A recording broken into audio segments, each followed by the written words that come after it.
What's up, Team Tobias? What's up, Sharonville?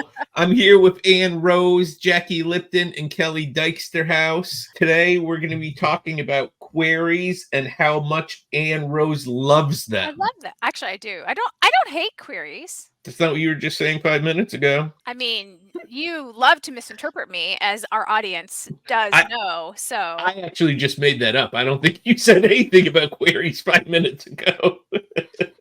See, I can attest.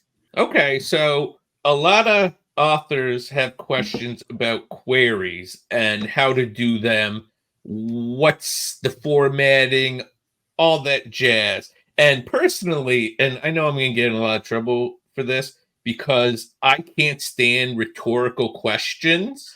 Everyone sends in queries with rhetorical questions, and I'm not gonna lie, when one of you send me, not you three here specifically, but someone at the agency sends me a pitch to look over, I see rhetorical questions and I cringe, and I'm like, yeah, no, cut this out, cut it out. No, bad, boo boo, bad. If anyone remembers that from TGIF. I don't. No. I'm so old and in the way. I have to say, I've seen a lot of rhetorical questions lately, and I've never really thought about it before because occasionally I don't tend to put rhetorical questions in my own pitches that often. Occasionally I will if I have a very specific thing I'm trying to achieve, and it would be like one very specific rhetorical question. But I've noticed lately a lot of, like, the first paragraph of the query is 6 rhetorical questions. It's like, what is the book about? What this is a lot of questions and I don't know what the book's about. What if the world ended tomorrow? What if your dog decided not to respond? What if your socks don't match? Like, oh, you got that one too. My personal is, would you sacrifice the one you love to save the world? Yeah, of course. I mean, obviously it would be a hard decision, and there you I don't want to sacrifice the one I love, but I mean, if it's the one I love versus, I don't know, 8 billion people, I mean, I'd like, if I could pick and choose, that would be cool. Excuse me, but you know, that's such a nonsensical question. And So should we clarify that today we're talking about things and queries that give us pause? Did I not say that? No, I don't think so. I don't think we. Oh, okay. So clarified our topic today. Today we're talking about query pet peeves, and I think I said we were talking about how much Ann loves queries. Yes, or hates queries. I don't remember. You said something about something. queries. Yeah, but that's my personal pet peeve because growing up, I was what my grandfather would call a smart aleck. So you ask a question, any kind of question, I'll have an answer for it. Well, I think, to make this useful, can you explain to us why that is not a great tool to use in a query letter? Whew, wow. Okay. Now I have to actually explain myself. Well, I mean, I think it'll be helpful. Like, you can say, I don't like rhetorical questions, but can you explain why it is that functionally they aren't as effective as the writer is hoping for? Functionally, you are asking us a question when you are supposed to be showing us the answer. You know, when we read books, I always tell my clients, you have to be able to answer the question before the readers have a chance to ask them. Because there's lots of time where I'll be reading a submission thinking, this doesn't make sense. What about this? And then maybe a page later it answers it. And I want to know beforehand because it's always about the minute stuff. I mean, we're all for mysteries. We all get foreshadowing, plot. You know, that's not what I'm talking about. I'm talking about the stuff, the world setting that needs to make sense, because real world doesn't make sense in any way, shape, or form. Fiction has to. But I do think, because I'm going to answer also the question, that I think often a rhetorical question might tell you something about the theme, your intention behind the book, but it doesn't really tell you about the book. So the theme is something I think of as more subliminal and subconscious that a reader will get from the experience of the book, but it's not the selling point for it. We don't market books based on this is a really interesting theme. We market it based on this is a really interesting story with compelling characters. Jackie said it much better than I did. I think I said something slightly different. I think the problem for me with rhetorical questions is it often feels like a gimmick, and it does it. I feel like they're trying to, hook my interest, but it doesn't always. And then I'm left looking for the hook rather than looking for understanding what the book's really about. They can be effective, but it's rare. Honestly, rhetorical questions in writing as well. I feel like even in the pages, in the sample pages, when there's too many rhetorical questions, it's kind of a red flag. It's just, to me, a signal that the writer is still trying to find out. They're asking themselves the questions and trying to find the answers themselves. I don't mind those types of questions in the pages, but I think when it comes to the query letter, it's taking a risk, right? Because you don't know how the person who's reading it is going to respond to that question. It's like the first rule of journalism, right? You never really ask a question unless you already know the answer, right? So if you're asking the question, you don't know how this person who's reading it is going to respond. And what if they respond in the exact opposite way you want them to in order to be able to connect with your story? And so it's a risk. It's better off to just make a statement about whatever it is that you're trying to say instead of taking the risk that the agent is going to respond in the exact way you want and need them to in order for your query to make sense. Well, actually, returning to Anne's point, you have to bear in mind, authors have to bear in mind, that many of us are reading hundreds and sometimes thousands of queries a week or a month. And this thing about you don't want to give the agent or an editor, if it's an editor, any excuse. Like we'll turn it down.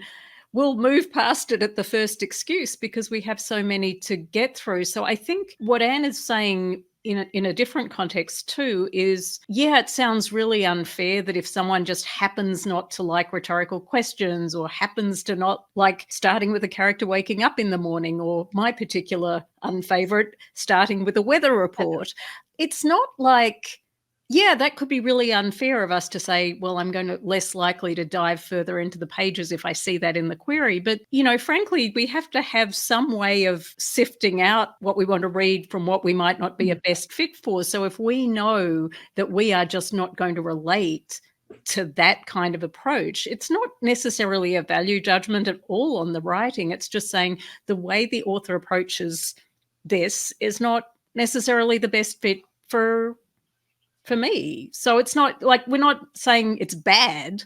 We're just saying we see this so much, maybe you could do something different. Okay, so do any of you use rhetorical questions in your pitches to editors? Not generally. Because to what you were saying, Jackie, I do kind of think it's bad form. Not like it's rude or anything, but I think it's weak. I can think of one. I did one last year, and the book sold at auction, so hey, yay. Hey, there's always the exception. But it was a very specific use. I was questioning a very common phrase, because the whole point of the book was looking at the concept of winning isn't everything. So, I think I started the pitch with a phrase like winning isn't everything, but losing isn't anything, ... or is it? So I was leading into this book is about, and then immediately I go into the story of the book. And that goes to what Anne was saying about journalism. Don't ask the question unless you already know the answer, and you asked the question you knew an answer to. Yeah, I'm not leaving it up in the air. I'm trying to draw the editor into that. And, not everyone would like that. It's, that was a artistic choice I made. Kelly? But I was thinking you were still leading the reader on in a specific direction, down a specific path. I think a lot of rhetorical questions are so open-ended that you leave the reader adrift. And I think when the goal of the writer is to take the reader and direct them down a path, you've got that responsibility as the writer, whether you're pitching something or you're the author of what's being pitched. In that case, I feel like that wasn't a rhetorical question. That was a very directed rhetorical question. Well, I wasn't saying, what would you do if? What would you do if the sun blew up? What would you do if you make this decision? Yeah. I think the what would you do if questions can be a bit vague. Right. Yeah. So we've got rhetorical questions, waking up in the morning, weather report. What else don't we like? I don't know if anyone brought up waking up in the morning. Anne, how do you feel about that? I'm pretty sure this is widely known that I am not a fan of the opening where it is someone waking up or a dream sequence to someone waking up. It's one of those things that it's Yeah. just not my favorite. It doesn't feel unique. It doesn't draw me in because I see it so often. And I say I don't want to see it, and yet I see it so often that I just y'all have to just know that a lot of people are using it. So you want your opening story to feel unique. You want it to Mm. feel like it could be only your opening to your story. And the waking up is just everybody hopefully wakes up every day. So it just doesn't feel like that. I've noticed it in a lot of movies too, only because you mentioned the waking up. So many movies, so many pilots, like Mm. so much. I think almost we could probably do a study maybe this holiday season how many holiday movies start with a character waking up, because I know I could probably name 5 of some of my favorite holiday movies honestly that do start with a character waking up, and I've obviously gotten past it, but And still come Yeah. very common. come to think of it, I watched The Good Place last week because Anne forced me to, and I'm still heartbroken and probably will be for the next week. But the entire show starts with Eleanor waking up. Yeah. Mhm. You know, eyes open, sees welcome, everything is fine. Ted Danson comes in and says, "Come on in, Eleanor." She sits down. He's like, "You're dead." She's like, "Okay, cool." I think the way that they subvert it in this situation, because you're correct. She is waking up, but she's not waking up in bed. She's waking up in an office. She's fully clothed. She goes right into an interview, right? So the way that they kind of subvert that just a touch to make it more interesting is that she's not in the usual place you would find yourself waking up. It's so kind of off the wall that Right. it does work. True, true. I'm going to co-sign what Jackie said before, the weather. I hate Mm. the weather. I hate when it starts with the weather. Otherwise, I'll just turn on the weather channel. I literally, I'll be honest, I don't know if I've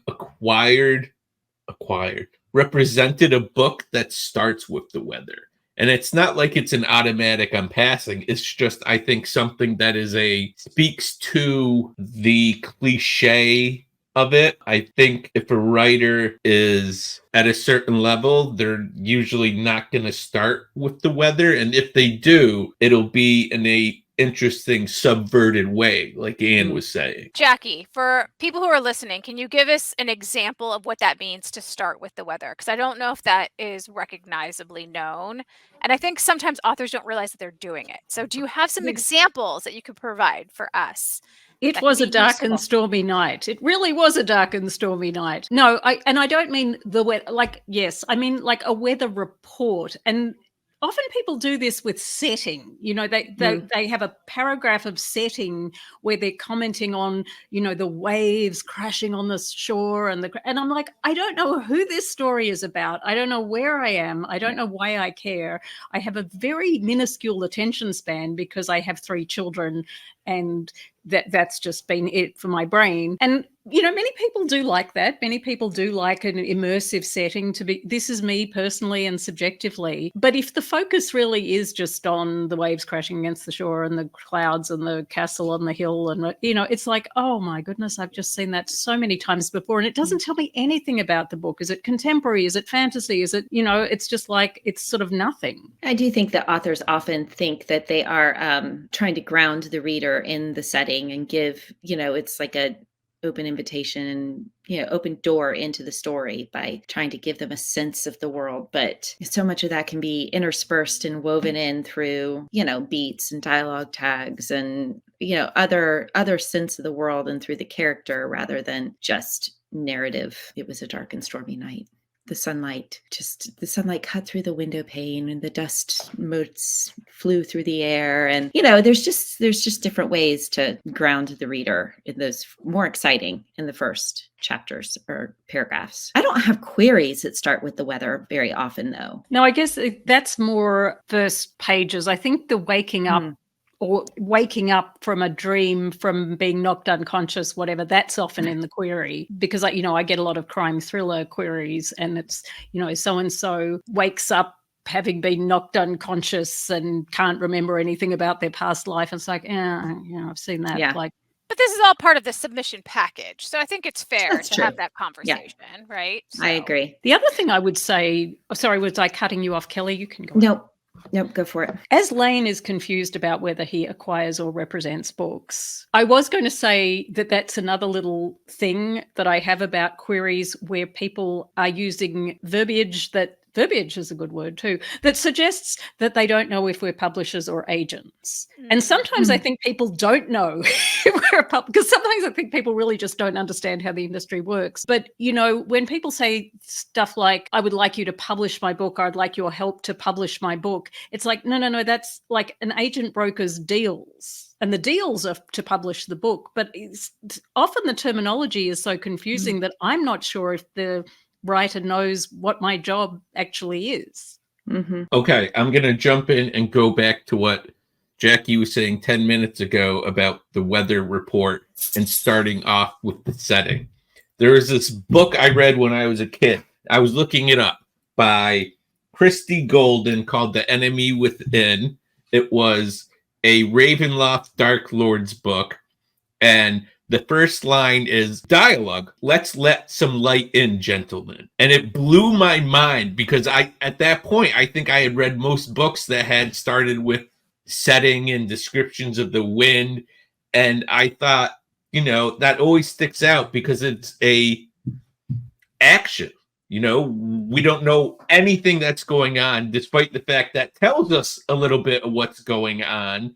And it's all dialogue. Oh, I have a thing about that. Did you know that, Lane? No, I didn't. Let's hear it, Anne Rose. Okay, so I have this kind of rule about starting with dialogue, that if you're going to try to start with dialogue, it has to be dialogue that you would want to stop and listen in on the conversation if you were in a crowded coffee shop. So, for example, saying something like, "Oh, Mom, why do you have to do such a thing?" Mm-hmm. Dialogue, not that great. So I think we have to break up. Wait a minute, what? Immediately drama, right? Like, drama is about to go down, because if someone's breaking up with someone, like, yeah, I'm going to be listening in on what's going on there. So if you would listen in a crowded coffee shop, if someone at a table next to you said it, it's a good dialogue to start with. If not, you should probably try to ground the reader first. What about let's let some light in, gentlemen? I mean, that doesn't really do it for me personally.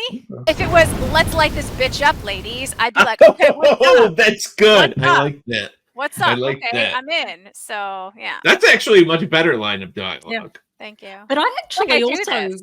I have also had a thing about starting first pages with dialogue, and I have never liked it. And I'm gradually changing my mind for sort of reasons like Lane and Anne are pointing out, because I think that line, let's let some light in, gentlemen, who says gentleman? A particular type of character, and you're letting light in. And so what is that metaphorical? Is that literal? So it's kind of intriguing.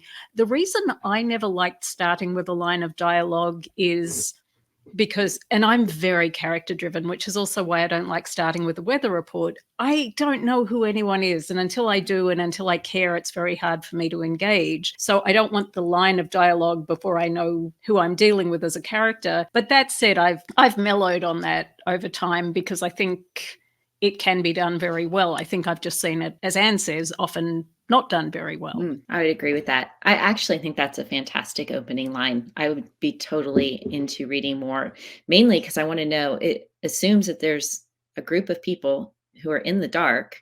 Why are they in the dark? Now, why do they need the light? And I'm intrigued to find out more. And that's really what a first line is supposed to do. It's supposed to raise questions to get the reader reading more. And the gentleman it's an intriguing first line for sure. But generally speaking, I would say no to dialogue, except that I'm like you, Jackie. I've been changing my mind because I've been seeing it done well. But it does have to be an engaging first line.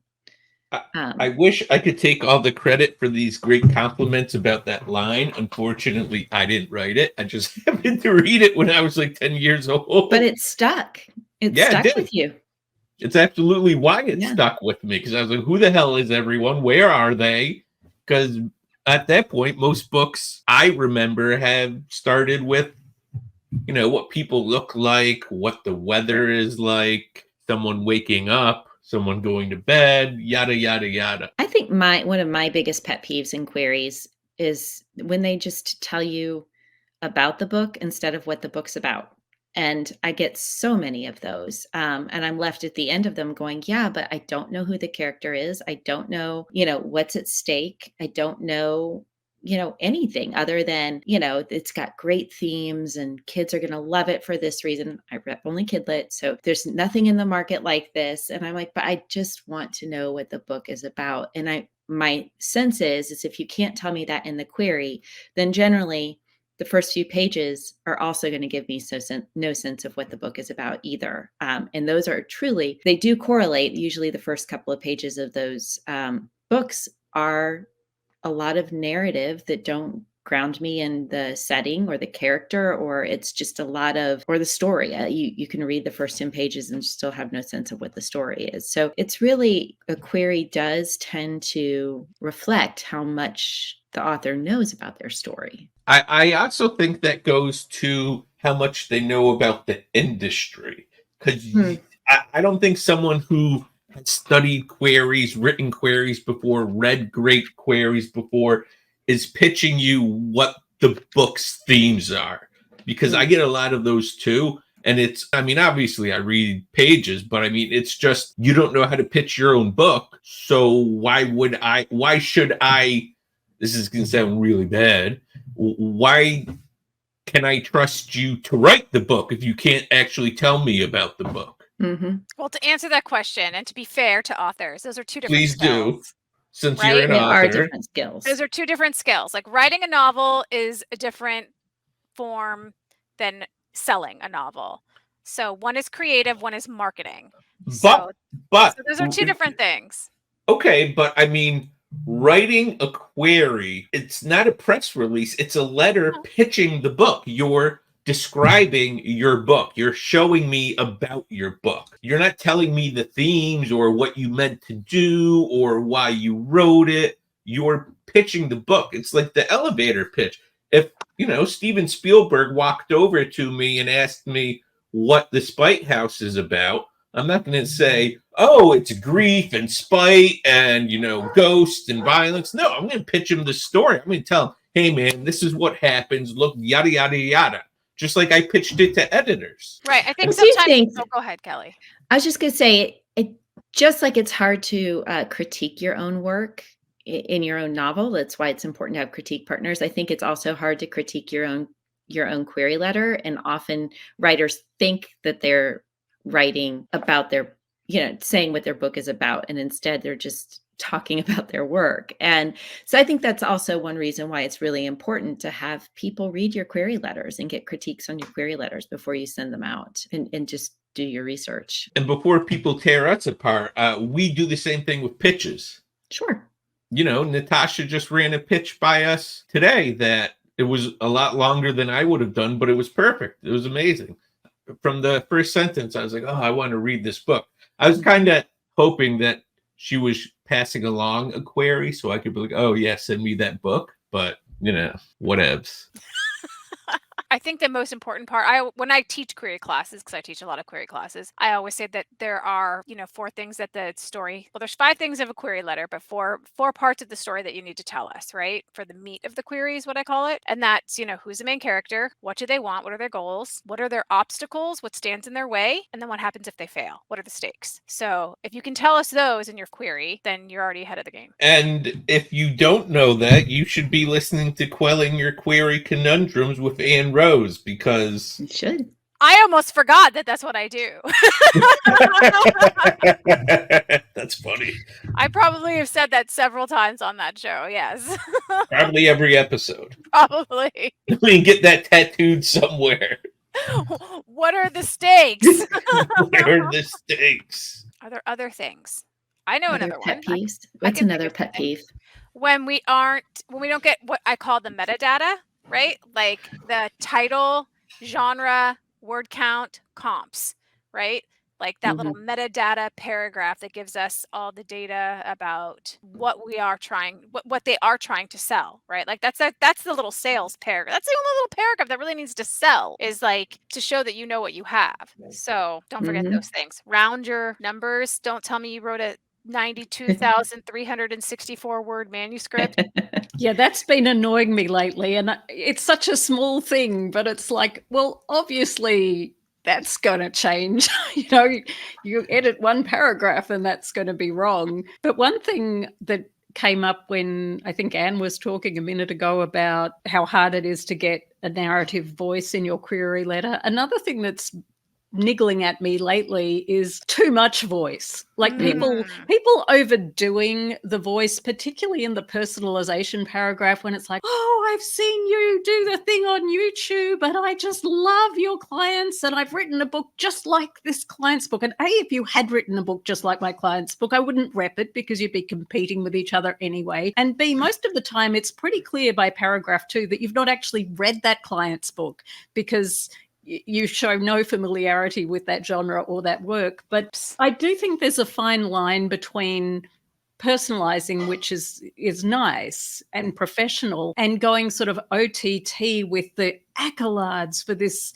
agent who you've never met. You may have seen like a couple of seconds of something on YouTube. You may have gone to a webinar. So if you like the person's approach or attention to detail or whatever, that's fine. Say, I attended your webinar and I really liked what you said about X. Tell me about your book. I don't need you to tell me my life story because I know my life story. I need you to tell me about your book. 2 things. Did someone really say I saw your thing on YouTube? It wasn't this thing. I do a YouTube manuscript. Well, I guess it's not YouTube. I guess it's Zoom. But I do my manuscript wish list via video because I can't type those long threads. And people are like, oh, I love it. And I do it to be helpful. But then when people are like, it's a 7-minute thing, people, that's all it is. It's meant to help you. So what you were saying about, I lost my train of thought. What was your second thing? No, well, you got very excited about YouTube for a second there because I missed it was YouTube and I know my life story. You don't have to. Oh yes, that's what it is. Because I used to do that for editors. I used to super duper personalize it. And like you said, it didn't really do anything. No one cared. So now I'm like, hey, bro, I saw you acquired this. Or, hey, remember you mentioned that? Here you go. And I think the key is just being professional, remembering that this is a business. Your relationship with your agent is a business relationship. So your query is it's your first impression. And is your query going to reflect, are you putting your best foot forward? It's just how you would present yourself in a job interview to somebody you might want to have a business partnership with. And yes, you want it to be engaging and have voice, but more importantly, you want it to be professional, and it doesn't need to be fancy. I think sometimes writers have all this pressure that it has to be some super fancy prose, and really it just needs to be clear. Also, to go along with what Jackie was saying, is don't write it in the pretense of your character. So third person for your query letter, I just went on an escapade to get the buried treasure from like that. Whoa. And I love the idea of you should have someone who hasn't read your book read your query. And if it makes sense to them, then you're good. But if it doesn't, then it probably won't make sense to us either. That is something great you say on your TV show as well. On my TV show. YouTube show. TV, same difference. Yeah. On my YouTubes. YouTubes. The TikToks. On my TikTokies. Final thoughts? I'm going to say don't be starstruck by agents, because we're people. It's a business relationship. I know you're reaching out to someone you've never spoken to before, but just, we keep saying be professional, but just don't get emotional about it. Just send the letter and be a human. Or a lizard person. Or yeah, for me, that's fine. Yeah. Kelly? That's absolutely right. I mean, you don't want to say just be yourself because that's a little bit too cliche, but really just write a clear letter that's respectful and reflects your work. It sounds simple. I know it's not, but it's also not as hard as people make it many times. I think it is, what am I going to try to say? So I think what sets people apart who are already listening to this is that the fact is that they are trying, right? And we can tell when you are trying to write us a query letter. We can tell the difference between someone who has, done their best, tried their hardest to write a query letter, and one who has not even Google searched how to write a query letter. So the simple fact that people are listening to this and, doing the research, you're already 10 steps ahead of the game. So don't get too bogged down and I have to make this perfect. Like just do your best, really, and we can tell when you're trying and when you're not. All right. Ann Rose, why don't you take us out? All right. So that is Lane Haymont and Kelly Dyksterhouse and Jackie Lipton and me, Ann Rose. And this hasn't been Quelling Your Query Conundrums. This is Literary Lens. So thank you for having our conversation with us today about query letters. If you have questions about query letters, go ahead and drop them into the comments below. Subscribe, pre-order your copy of The Seemingly Impossible Love Life of Amanda Dean, and we will see you next time.